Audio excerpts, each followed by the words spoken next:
চেলসিকে কাটিয়ে ইএফএল কাপের ফাইনালে টিকিট নিশ্চিত করলো আর্সেনাল। মঙ্গলবার রাতে এমিরেটসের সেমিফাইনালের ফিরতি লেগে 1-0 গোলে জয় পেয়েছে স্বাগতিকরা।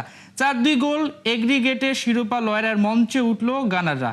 অধিনায়ক মার্টিন ওডেগার্ড ও ফরওয়ার্ড সাকার অনুপস্থিতিতে মাঝমাঠ ও আক্রমণে শূন্যতা নিয়ে মাঠে নামে আর্সেনাল। ম্যাচের শুরু থেকেই দুই দলকে বেশ ভুগতে দেখা যায়। প্রথমার্ধে কারো খেলাতেই ছিল না তেমন ধার। বিরতির পর খেলা গড়ালে কিছুটা গতির দেখা মেলে। 53 মিনিটে এনজো ফার্নান্ডেজ বাঁ পাশ থেকে জোরালো এক শট নিলে প্রতিপক্ষ গোলকিপার তা ফিরিয়ে দেয়। ইনজুরির সময় গোলের আশায় পামাররা আক্রমণ ভাগে উঠে আসতে থাকলে তাদের রক্ষণভাগ হয়ে ওঠে উন্মুক্ত।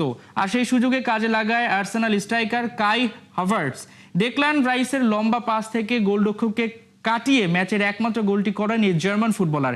এ জয়ে 5 বছর পর কোনো টুর্নামেন্টের ফাইনালে উঠল আর্সেনাল।